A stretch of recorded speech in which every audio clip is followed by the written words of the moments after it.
Ottis Anderson.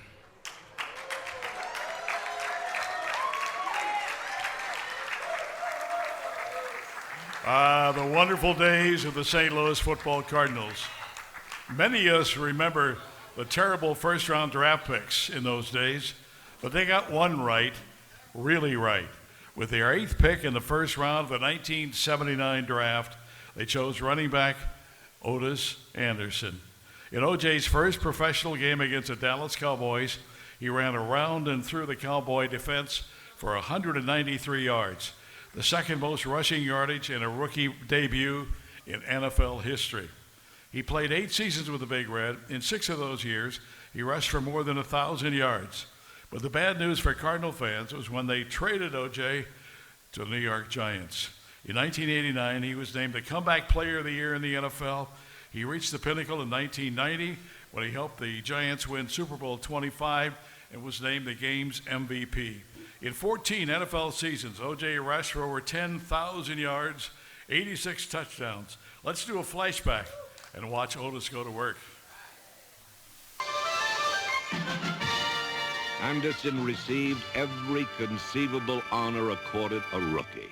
Over 1,600 yards on the ground, 10 touchdowns, and an incredible future.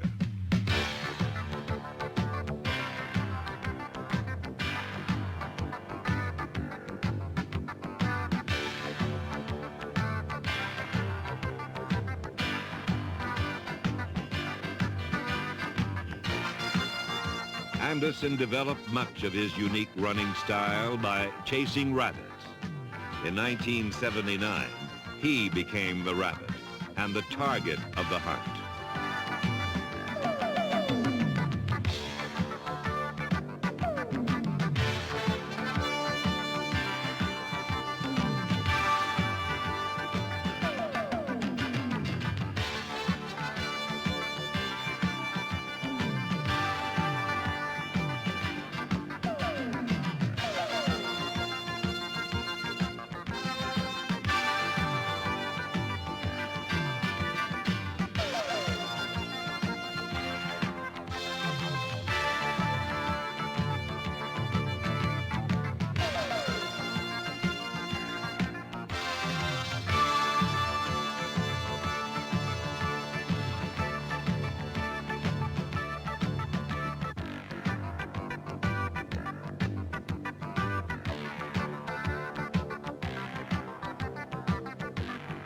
O.J. Anderson, National Conference Player of the Year.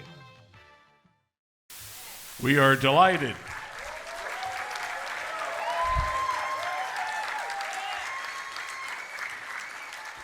We're delighted that Ottis Anderson has come back to St. Louis. Welcome him into the St. Louis Sports Hall of Fame. O.J.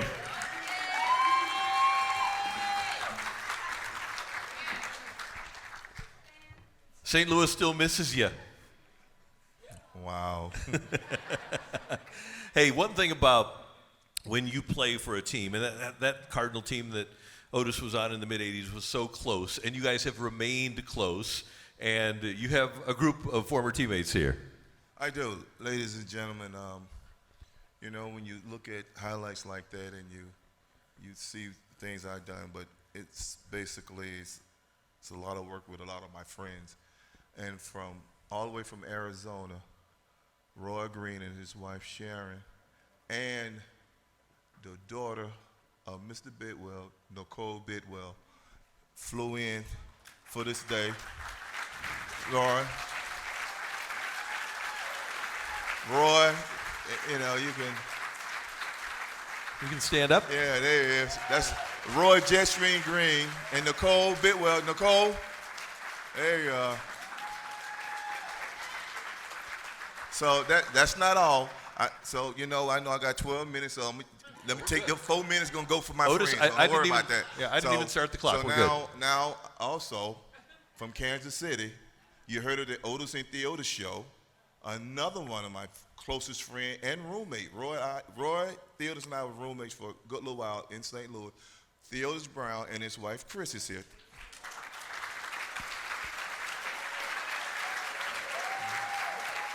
And and and when I said Nicole and Roy, but the prize of it all was Roy's wife, Sharon Green, who kept us fed. Sharon, please.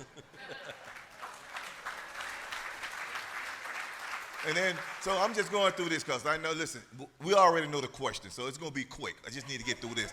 So now I have my mentor, the guy who made me a professional, helped me become a professional, and taught me how to play the game as a complete running back, Mr. Willard Harrell and his wife, Sandy.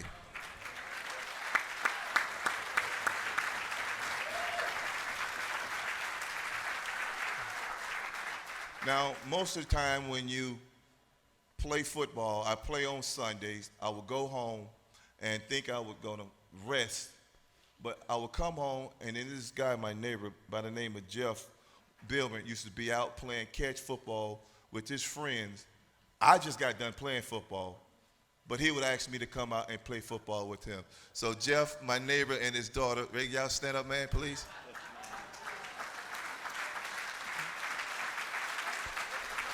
I know. And you know, listen, that's why they should have made me last. I was trying to get last. I was close to it. So now we have Bert Ross and Stephanie, another close friends and neighbor of mine who watched and was part of my career.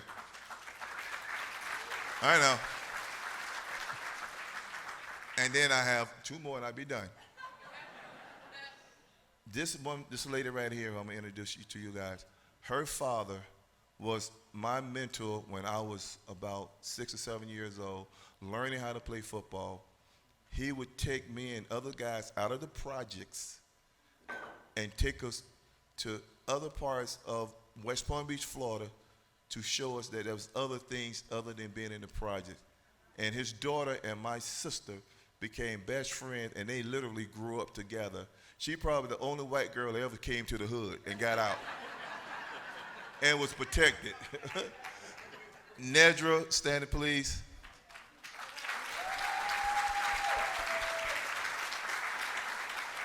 And then my business partner, he's there. We got a lot of things to go. Howard, he actually flew in with me from New Jersey, Howard. And now I say the best for last. This, my sister. She didn't get to see me play much in St. Louis because she was afraid to fly. I played for the Giants. She was afraid to fly. I retired. Now I can't get rid of her. My sister and her husband, Edward, and my sister, Tiny. All the way from West Palm Beach to be a part of this. Ladies and gentlemen, I thank you for your time. Now we can go. Sorry about that, but I just had to get them in because they were special to me. So what was it like in 1979? Kid from West Palm, went to Miami, and he lands in St. Louis. I was literally scared to death because you're talking about a kid who spent all of his time in West Palm Beach, in Florida, and now I'm coming to Missouri where I've never seen snow, never played in snow, and all I heard was, come to Big Red Country. So imagine a kid that's probably never seen as many white folks before in your life. And I came to Missouri. So it was an eye-awakening for me to, come here and, because you hear a lot of things about certain places, but with the Bidwells and guys like Roy and Theotis and my roommate, we were welcome and we got along. We figured it all out as kids. I asked Otis earlier because when we're 22, life is just happening, right? And a lot of us, 22 is a blur. And I asked you, how vivid are the memories of your rookie year? 22? Oh, I know all what we did at 22. we were three young men who were drafted pretty high. I was number 1, Theotis Brown number 2, Roy was number 4, and St. Louis was our town. Roy's from Magnolia, Arkansas. Imagine where that is. Theotis Brown was from California, went to UCLA, and then I am from Florida, right? So you put these three guys together, and you say, take on the town. So this was our playground. We had no boundaries. You know, we ate, what was it? What was the name of the store, theaters we ate every Sunday off Lindbergh back in the day? No, it was, what's the steakhouse was?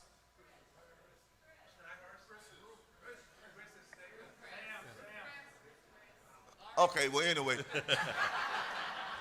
anyway, we would go to this steakhouse, and we would just played the game, and Theodis Brown was always the PR guy for us. So he would collect business cards from everyone that we would visit. So he had the hookup. So we would go there every Sunday, and we would eat for free. And people would come by and take pictures and autographs and things like that. But again, we were so young, we didn't know that was being special. We just thought that that's what we did. We were just young and happy that we could play the sport that we had fun doing and got paid for it. Yeah, and the reason that I wanted to ask that question is because I was 17. We were sitting in the end zone, and wait, you younger than me? I was 17, so I'm about 5 years younger than you. Oh, okay. But so my dad and I, and like a lot of you in the room, right?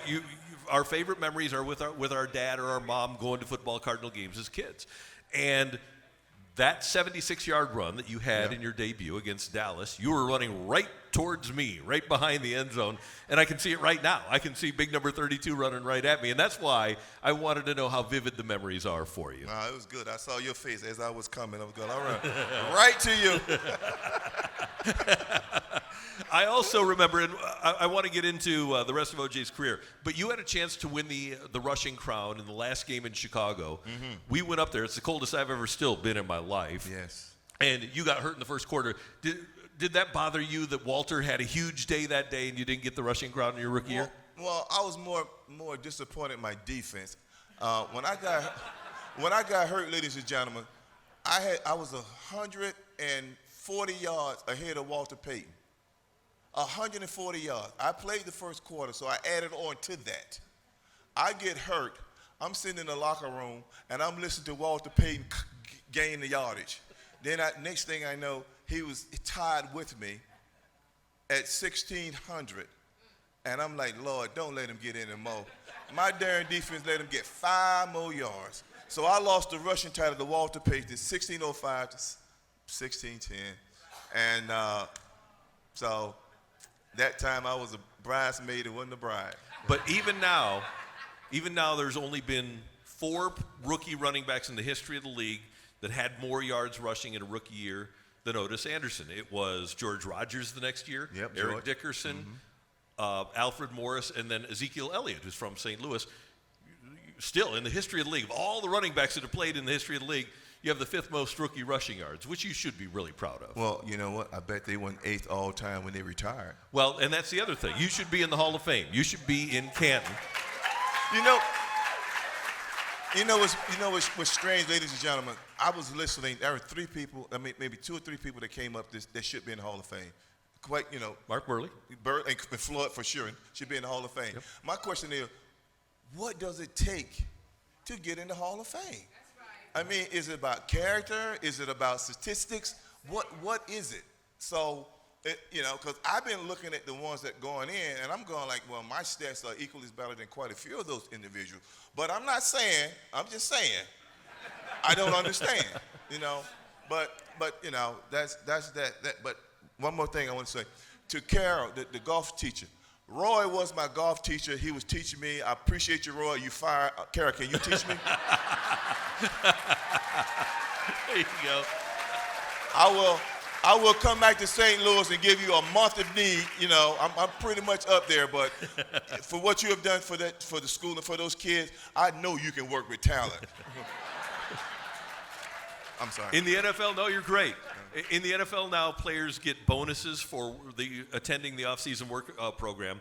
So I had a 7-Eleven near my house in Creve Coeur on Schutz Road, and I would drive up there to pick up a Big Gulp, and there would be guys in the middle of the day sitting out, sweating, working hard, and I went over one day, and there's Ottis and Roy sitting there, and as it turns out, that was your off-season workout program at a gym in Creve Coeur.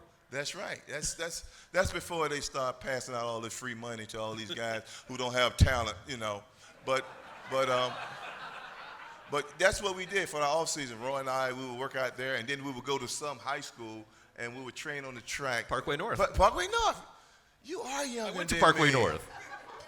You can tell he's younger than me because he remember everything, so that's great. But yeah, we should do all of that, and we was always about the fans and the people who came out on Sunday and supported us. We always wanted to give you guys a show. That was part of what we felt we deserved, you guys deserved, and that's why the work ethic that me and Roy and Theotis, Willard Harrell put out every year, because we love you guys and we want you guys to be proud of the work that we've done. You know what a Super Bowl champion looks like because you're a Super Bowl MVP. We'll get to that in a moment. How close was that 84 team to being a Super Bowl team?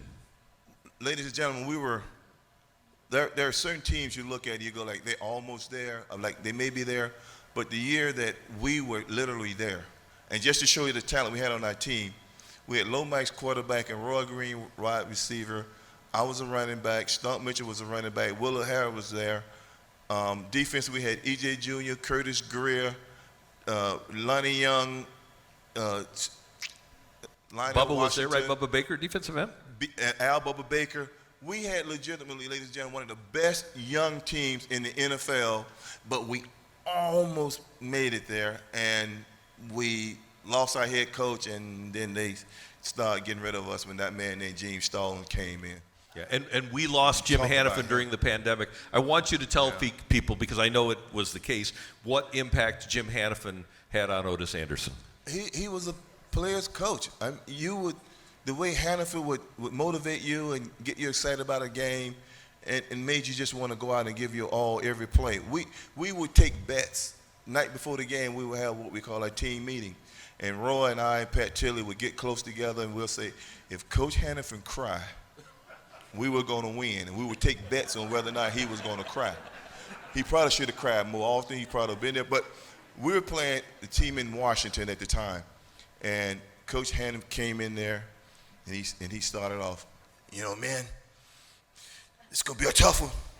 You got that guy over there from Belleville, Dave Butts, and we got to take care of him. But, we can do it. So we would start passing money, and right in the middle of his speech, he said, what are y'all doing? But he was a coach that you gave everything for, because he just really loved the game, and he always asked that you would give 100%, and that's what we did for him. Okay, I need two more quick stories here. You get traded to the Giants. Hurry up, yep. No, people are loving this. So we're not boring, that's for sure, right? No. Okay. So you get traded to the Giants in '86. You have a couple of years where you only had 2 carries in '87, 65 in 1988, but then Bill Parcells starts playing you again. Can you tell us the story about the football pants? So, ladies and gentlemen, we was in the playoff. We're getting ready to play Chicago Bears. Every game, Roy noticed, the others noticed, Willard noticed. Or at least we did in New York. I don't know about the Cardinals at the time. We have guys who would monitor your locker. They would put in your equipment for you while you were coming to the stadium. So in New Jersey, New York team jersey, I had a locker guy. So he was late getting to the locker, to my part of the uniform. So I put my own equipment in, and I made the mistake of putting my practice pants on. So I put my pads in my practice pants, and then I go to the trainers, and we call it a spat job, where you tape your shoe on so that if somebody grabs your shoe don't come off. So we did that. So I go out on the field, and I realized that I have the wrong uniform on. But I knew that I wasn't going to play because I was backing up Rodney Hampton. So I'm on the sideline going, there's no way I'm going to play. So I thought maybe I could go back into the locker room and change before we do the Lord's Prayer and go out. Didn't have enough time. So I just say, bump it. I'm not going to play. So I'm sitting on the sideline. We're in the first quarter. Rodney Hampton break a bone in his leg. Bill Parcells looks over to my position coach and say, I want OJ. I look down at my pants. I go like, oh, shoot. Now, back then, you got fined for not having a uniform that was equal to everyone else. Well, my uniform, if you go back and look at the Super Bowl footage, you will see that I had the ugliest pants in the world. They were cut, it was flapping everywhere, and they were dingy. But you know what? And Roy and Theodore would tell you, I was a guy that never thought about how good you look. I just came to work. So we won the game, and Parcells said every game after that, you need to wear those pants. And this is the last thing I'm going to say. We played San Francisco. We didn't have a week in between like most teams. We had to leave San Fran and go right to Tampa. We go to Tampa. We check in the hotel. The people at the hotel was on East Coast time. They had a turnover in front desk. They thought that San Francisco was coming. They didn't. It was us. But the thing was, I remember, was when we showed up and we had my practice pants on, as we was flying over, Parcells called me from the back of the plane. I'm asleep. He said, do I need to tell you, son? I said, what do you mean, Coach? He said, do I need to tell you? I said, what are you talking about, Coach? It's freaking nighttime. We trying to get back. He said, listen, those freaking practice pants. You need to wear them in the Super Bowl. I said, Coach, I'll get fined. They already fined me twice. He said, forget the fine. Freaking I'll pay it. So, ladies and gentlemen, I played in the Super Bowl with the worst pants ever. Whitney Houston sang the greatest national anthem ever, and that's it. That's the Super Bowl 25. And that's the famous Whitney Houston national anthem. And I wanted to ask you about that day because when, and I was down there covering it, and I'd heard the story about Bill Parcells getting on the plane, Ron Earhart, your offensive coordinator, is in the front row, and Parcells, this is right after they'd won the NFC Championship, and Bill Parcells says, Ron, shorten the game. When I heard that during the week, Earhart said that, I knew that O.J. Anderson was going to have a big game. Did you know that week you were going to have a big game? No. I have no idea of St. that. Louis was rooting for you. Yes, and I did it for the men over 30. At that time, 30-year-old guys were considered over the hill, didn't have anything left in the tank. So I said at the time, I did it for the guys over 30. And also, I'm the only guy that ever said something different than I'm going to Disney. At the time, it was the Gulf War. I said I dedicate the win to the troops. That's awesome. It is such an honor to welcome Ottis Anderson into the St. Louis Sports Hall of Fame. Thank you, ladies and gentlemen, for your time. I know I did a lot of it. Thank you.